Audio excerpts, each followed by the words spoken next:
Hello everyone, welcome to economics and banking classes by Kirti Goyal. हमने cost को last video में understand किया था, उसका meaning, implicit cost, explicit cost, total cost, fix cost, variable cost. तो I hope आपने वो वीडियो ज़रूर देखा होगा। जिन स्टूडेंट्स ने उस वीडियो को नहीं देखा है आप ज़रूर देख लीजिएगा। तो चलिए हम फटाफट से रिवाइज करते हैं हमारे लास्ट वीडियो को। कोस्ट का मीनिंग हम प्रोडक्शन पर्पस से देख रहे थे। तो कोस्ट का मीनिंग होता है जब हम किसी गुड्स का प्रोडक्शन करते हैं तो वहाँ पर जो भी एक्सपेंडिचर होते हैं वो क्या होती है, हमारी उस प्रोडक्ट के लिए कोस्ट होती है। वहाँ पर हमने देखा कि कोस्ट किसका टोटल होती है, एक्सप्लिसिट और इम्प्लिसिट कोस्ट का। तो एक्सप्लिसिट कोस्ट क्या होती है कि वो कोस्ट, वो एक्सपेंडिचर जो हम आउटसाइडर्स को देते हैं उनकी सर्विसेज अपने प्रोडक्ट को प्रोड्यूस करने के लिए, क्योंकि हमने ली होती है। जैसे कि हमारे एम्प्लॉयज़ को हम बिजनेस में हायर करते हैं, वो अपनी सर्विसेज हमारे प्रोडक्ट के लिए देते हैं, हमारी कंपनी के लिए देते हैं और उसके बदले में हम उन्हें पेमेंट देते हैं। वो पेमेंट किसको हुई, एक आउटसाइडर को हुई उसकी सर्विसेज के लिए। इसे ही हम क्या कहते हैं, एक्सप्लिसिट कोस्ट कहते हैं। ठीक इसी तरीके से आपने बिल्डिंग रेंट पर लिया और उसका रेंट दिया है तो इसे क्या कहेंगे, एक्सप्लिसिट कोस्ट कहेंगे। ठीक इसी तरीके से आपने अपनी कंपनी का, अपने बिजनेस का इंश्योरेंस करा हुआ है और उसका प्रीमियम पे किया है तो वो भी किसे किया है, आउटसाइडर को पे किया है। ये क्या हो गई है, एक्सप्लिसिट कोस्ट हो गई है। इसके बाद आती है हमारी इम्प्लिसिट कोस्ट। इम्प्लिसिट कोस्ट क्या होती है, वो एस्टिमेटेड वैल्यू होती है जो कि ऑनर जो सर्विसेज अपने बिजनेस को खुद दे रहा होता है उसके लिए एस्टिमेट की जाती है। जैसे कि सपोज ऑनर अपने बिजनेस में अकाउंट्स का डिपार्टमेंट खुद ही हैंडल कर रहा है तो उसकी सैलरी एस्टिमेट की जाएगी उस पोस्ट पर काम करने के लिए। उसने कोई बिल्डिंग, खुद की बिल्डिंग बिजनेस पर्पज़ के लिए दे रखी है तो उस बिल्डिंग के ऊपर रेंट एस्टिमेट किया जाएगा। तो ये क्या हो गई है, हमारी इम्प्लिसिट कोस्ट हो गई है। इम्प्लिसिट और एक्सप्लिसिट कोस्ट को हम टोटल कर देंगे तो हमारे पास क्या आ जाएगी, टोटल कोस्ट आ जाएगी। ठीक इसी तरीके से टोटल कोस्ट हमारी आती है फिक्स्ड कोस्ट और वेरिएबल कोस्ट को ऐड करने से। अब फिक्स्ड और वेरिएबल कोस्ट का टोटल से हम शॉर्ट टर्म कोस्ट भी कहते हैं। शॉर्ट टर्म क्यों कहते हैं, क्योंकि हमारे फैक्टर ऑफ प्रोडक्शन जो होते हैं वो शॉर्ट टर्म में ही कुछ फैक्टर ऐसे होते हैं जो वेरिएबल होते हैं और कुछ फिक्स्ड रहते हैं। लॉन्ग टर्म में तो हमारे सारे फैक्टर ऑफ प्रोडक्शन क्या होते हैं, वेरिएबल होते हैं, राइट। तो अब हम देखते हैं फिक्स कोस्ट क्या होती है। फिक्स कोस्ट होती है जो कि हमारे ऑल लेवल ऑफ आउटपुट के ऊपर जो भी प्रोडक्शन लेवल आउटपुट होता है वहाँ पर फिक्स्ड ही रहती है, प्रोडक्शन के लेवल के साथ साथ चेंज नहीं होती है। ऐसा क्यों होता है, सपोज आपने कोई वेयर हाउस ले रखा है, कोई बिल्डिंग रेंट पर ले रखी है अपने बिजनेस पर्पज़ के लिए, लेकिन आपने प्रोडक्शन स्टार्ट नहीं किया तो भी आपको उसका रेंट तो देना ही होगा। तो ये क्या होती है, हमारी फिक्स कॉस्ट होती है जो कि हॉरिजेंटली पैरेलल होती है किसके, एक्स एक्सिस के, राइट। इसके बाद आती है हमारी वेरिएबल कॉस्ट जो कि वेरी करती है हमारी प्रोडक्शन यूनिट्स के साथ साथ। आप जितनी यूनिट्स का प्रोडक्शन करेंगे उतनी ही आपको वेरिएबल कॉस्ट पे करनी है।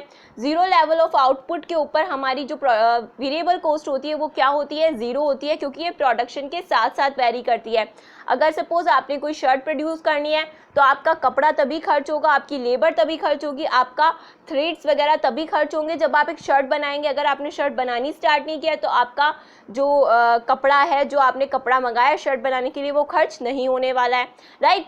तो हमारा जो वेरिएबल कॉस्ट का कर्व होता है वो इन्वर्सली एस शेप्ड होता है, राइट। इसके बाद आती है इन दोनों का टोटल, हमारी टोटल कॉस्ट। अब हमारी टोटल कॉस्ट के ऊपर जो इफेक्ट आता है, जो चेंजेस होते हैं वो किसके कारण होते हैं, वेरिएबल कॉस्ट के कारण होते हैं, क्योंकि फिक्स कॉस्ट तो हमेशा ही क्या रहती है, फिक्स्ड रहती है। तो हमारी टोटल कॉस्ट का कर्व भी क्या होता है, इन्वर्सली एस शेप्ड होता है, लेकिन जीरो लेवल ऑफ आउटपुट के ऊपर ये क्या होता है, हमेशा फिक्स कॉस्ट के इक्वल होता है। क्यों, क्योंकि टोटल कॉस्ट के अंदर फिक्स कॉस्ट भी ऐड है। अब टोटल कॉस्ट का कर्व भी एस शेप्ड होता है इन्वर्सली और वेरिएबल कॉस्ट का भी। तो इन दोनों कॉस्ट के कर्व जो होते हैं वो पैरेलल चलते हैं, लेकिन इनके बीच में एक सर्टेन गैप होता है हमेशा। वो जो डिफरेंस होता है इन दोनों के बीच में उसे हम क्या कहते हैं, फिक्स्ड कॉस्ट कहते हैं।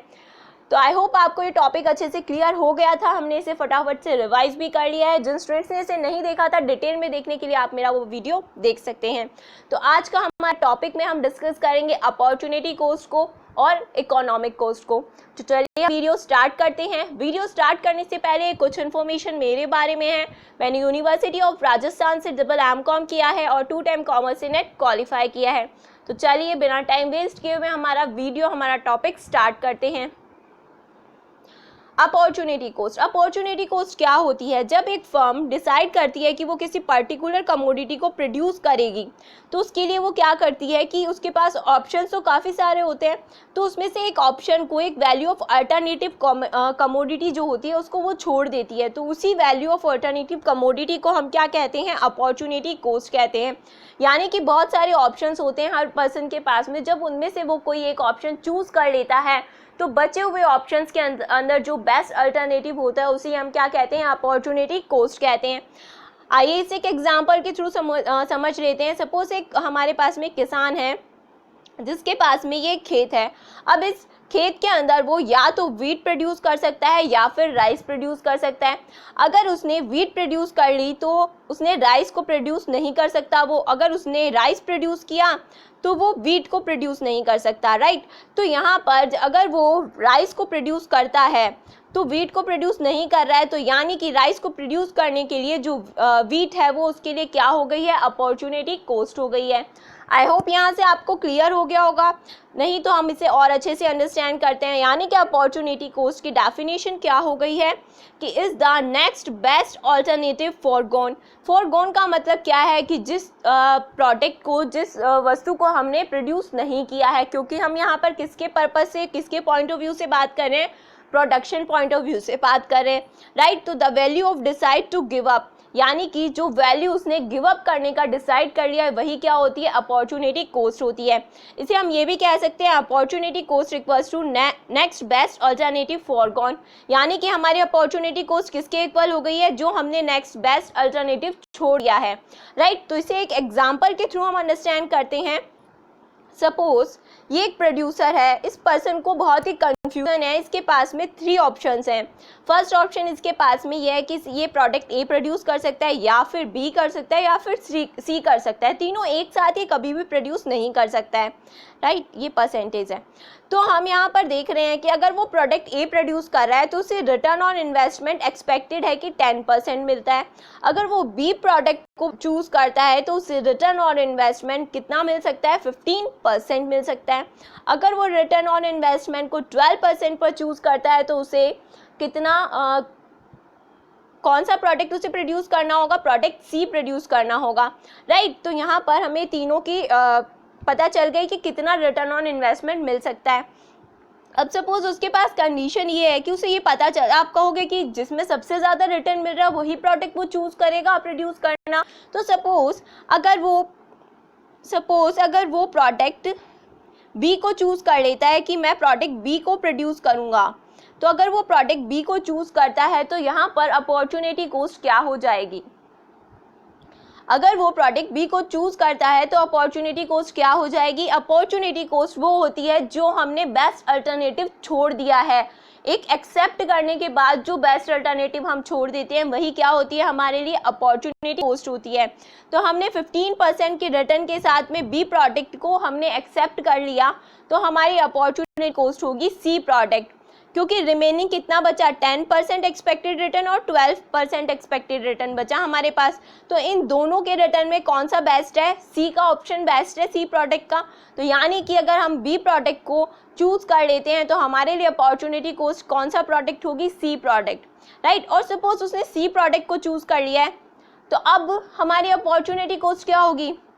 हमारी अपॉर्चुनिटी कोस्ट होगी बी प्रोडक्ट, क्योंकि हमारा कोई भी प्रोडक्ट चूज़ करने के पीछे बहुत सारे रीजंस हो सकते हैं। उसे रॉ मटेरियल अवेलेबिलिटी को लेकर कोई डाउट हो सकता है, उसके अंदर लगने वाली मेहनत को लेकर डाउट हो, उसके पास इतना इक्विपमेंट्स नहीं हो, उसके पास इतनी फैसिलिटीज़ नहीं हो, कोई भी रीज़न हो सकता है XYZ।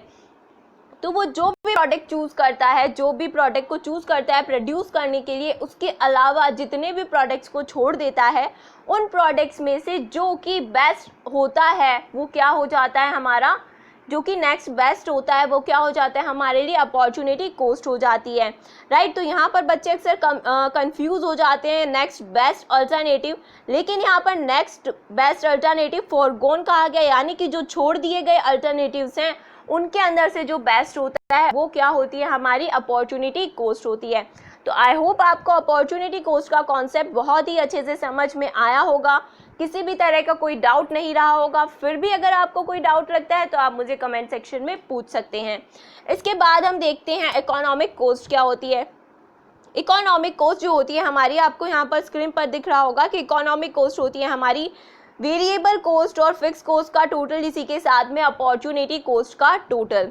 तो चलिए इसे देख लेते हैं कि वो इकोनॉमिक कॉस्ट क्या होती है। एक डिसीजन होती है फर्म का, जो कि फर्म अल्टरनेटिव प्रोडक्ट को चूज़ करके, राइट, जो कि बेस्ट अल्टरनेटिव होता है उसको अगर वो चूज़ कर लेती तो उससे जो मिलती, यानी कि ये बात कर रहा है अपॉर्चुनिटी कॉस्ट की।